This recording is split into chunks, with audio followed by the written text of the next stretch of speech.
हाय hello नमस्कार. I am Maitreyi. Welcome to आसपास around us व्यक्ती आणि घटना. श्रोतेहो, सध्या शाळांच्या सुट्ट्या सुरू आहेत. त्यामुळे लहान मोठी सगळी मुलं नुसती धमाल करतायत. छोटा आर्यन सुद्धा त्याच्या मित्रांबरोबर क्रिकेटची मॅच खेळण्यात अगदी दंग होता. मॅचची एक इनिंग झाली आणि घामाघूम झालेली बच्चे कंपनी आर्यनकडे पाणी प्यायला आली. आर्यनच्या आईने त्यांना थंडगार कोकम सरबत दिलं आणि एक चॉकलेट सुद्धा दिलं. आर्यनच्या काही मित्रांनी चॉकलेटचे कागद जमिनीवरच टाकून दिले. हे बघितल्यावर आर्यन धावत धावत गेला. त्यांनी ते कागद उचलले आणि डस्टबिन मध्ये टाकले आणि मित्रांना ओरडला, अरे डस्टबिन मध्ये टाकायचे ना.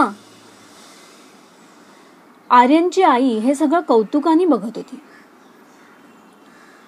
खेळ संपल्यावर आर्यन घरी आला तेव्हा त्याच्या आईने त्याला प्रेमाने जवळ घेतलं, शाब्बासकी दिली आणि म्हणाली, आर्यन आज तू एकदम गुड बॉय झालास हं. आर्यन म्हणाला, काय झालं आई? नाही, मगाशी तुझ्या मित्रांनी चॉकलेटचे कागद खालीच टाकून दिले, ते तू उचलून डस्टबिन मध्ये टाकलेस. Very good, keep it up बेटा. यावर आर्यन आईला म्हणाला, अगं आई, आमच्या स्कूलच्या टीचरनी ना सांगितलंय कचरा नेहमी डस्टबिन मध्येच टाकायचा. कचरा इकडे तिकडे टाकला तर मोदीजी आणि गांधीजी रागवतील.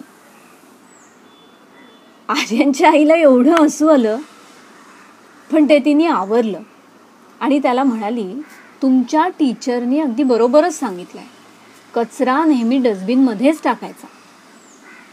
पण मनातल्या मनात तिने कपाळाला हात लावला. तिला वाटलं टीचरची पण कमालच आहे हा.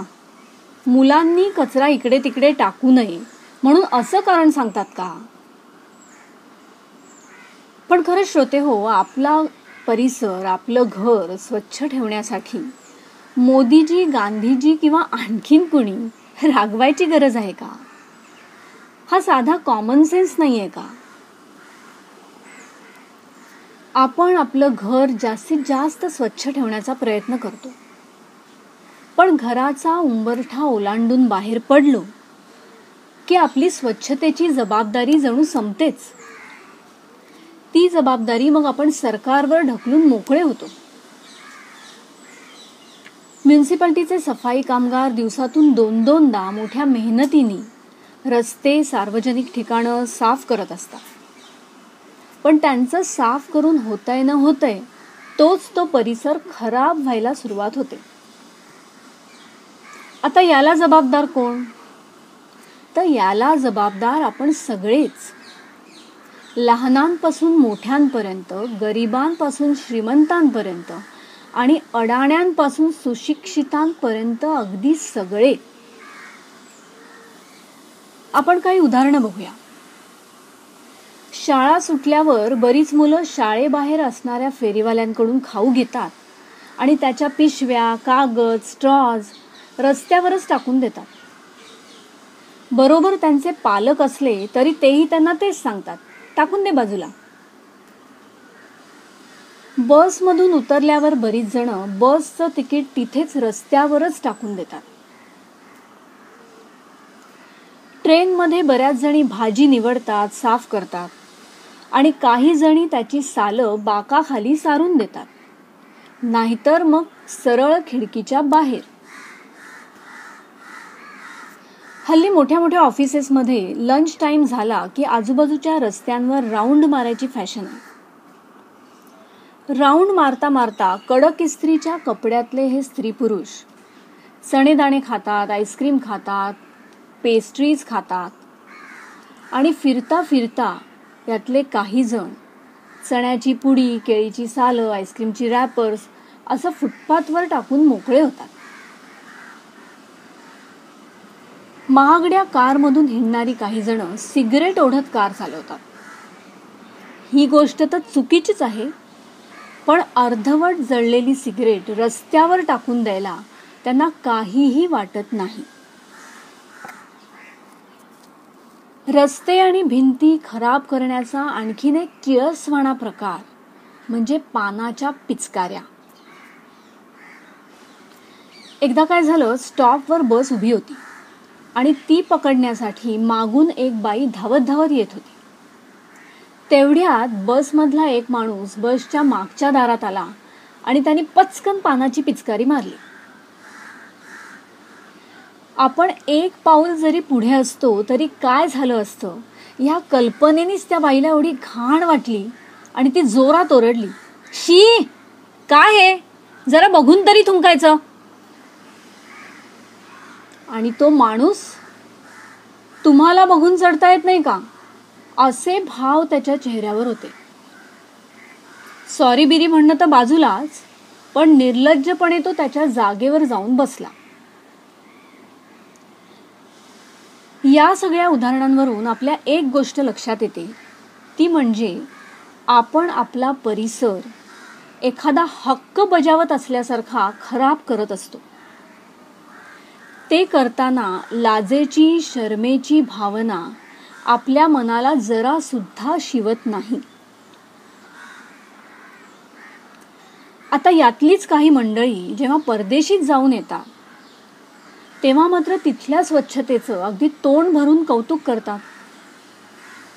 पण त्यांच्या एक गोष्ट लक्षात येत नाही की तिथल्या लोकांच्या मनात आपला परिसर स्वच्छ राखण्याची जबाबदारी आपल्यातील प्रत्येकाची आहे, ही भावना लहानपणापासून मनात रुजलेली असते आणि म्हणूनच ते शक्य होतं. श्रोतेहो, आजकाल काही सामाजिक संस्था आणि तरुण उत्साही विद्यार्थी स्वच्छता अभियानाचं आयोजन करतात. आपल्या परिसरातील रस्ते, फुटपाथ, प्लॅटफॉर्म, ब्रिजेस रेग्युलरली हे लोक स्वच्छ करतात. त्यांचा हा उपक्रम स्तुत्यच आहे. पण आपला बहुमूल्य वेळ आणि श्रम खर्च करून स्वच्छ केलेला हा परिसर किती काळ स्वच्छ राहतो? त्यांच्या या कामाची किती जणांना किंमत असते? तेव्हा मला असं वाटतं की गरज आहे ती लोकांची मानसिकता बदलण्याची, आपला परिसर स्वच्छ राखण्याची लोकांना सवय लावण्याची.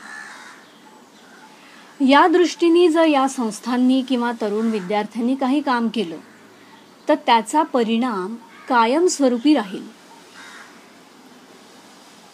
मला एक आयडिया सुचते, ती तुम्हाला सांगते.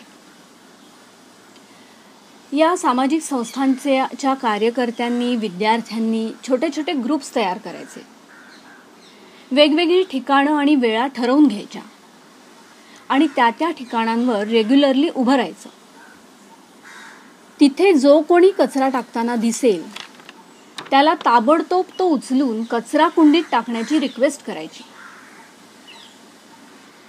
आपल्यातलाच कुणीतरी सांगतोय असं म्हटल्यावर कदाचित कचरा टाकणाऱ्याला त्याची लाज वाटू शकेल किंवा आपण हे जे काही करतोय ते चुकीचं करतोय हे पटू शकेल.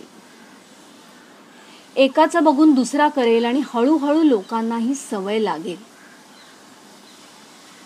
अर्थात मी हे जे इतक्या सहजतेने सांगतेय तितकंच हे काम महाकठीण आहे हे माहितीये मला. कारण कचरा टाकायची ही सवय वर्षोनवर्ष आपल्या नसानसात भिनलेली आहे. हे काम करत असताना भांडणाचे, वादाचे प्रसंगही उद्भवू शकतात. कचरा टाकणारा एखादा तुम्हाला म्हणू शकतो, तू कोण आला मला सांगणारा, तेरे बाप का रस्ता है क्या? असं म्हणणाऱ्यांना मला सांगावंसं वाटेल, बाबा रे, रास्ता मेरे ही बाप का नहीं तेरे भी बाप का है, हम सबका है, इसीलिए हमें वो साफ रखना है ना सोचने वाली बात? तो फिर सोचिए, थिंक ओव्हर इट. कार्यक्रमाच्या दुसऱ्या सेगमेंटमध्ये मी आज तुम्हाला एका ठिकाणाविषयी सांगणार आहे. असं ठिकाण की जे स्वच्छतेच्या बाबतीत अगदी आदर्श आहे. ते ठिकाण म्हणजे शेगावचे संत गजानन महाराज मंदिर आणि परिसर. संत गजानन महाराज संस्थेच्या अंडर येणारं Gajanan Maharaj college of engineering आणि त्याचा कॅम्पस आणि प्रचंड मोठं आणि अतिशय सुंदर असं अम्युजमेंट पार्क आनंद सागर, ही सगळी ठिकाणं म्हणजे स्वच्छतेचा, शिस्तीचा आणि व्यवस्थापनाचा एक उत्कृष्ट नमुना आहेत. म्हणजे मॅनेजमेंट कॉलेजेसच्या स्टुडंट्सना केस स्टडीसाठी मुद्दामून इकडे न्यावं अशी ही ठिकाणं आहेत. शेगाव महाराष्ट्रातील बुलढाणा जिल्ह्यात आहे. तिथे जायचा बेस्ट पिरियड म्हणजे नोव्हेंबर ते फेब्रुवारी. टुरिस्टना राहण्यासाठी आनंद विहार हे सगळ्या सोयीसुविधांनी सज्ज असं टुरिस्ट कॉम्प्लेक्स देखील तिथे आहे.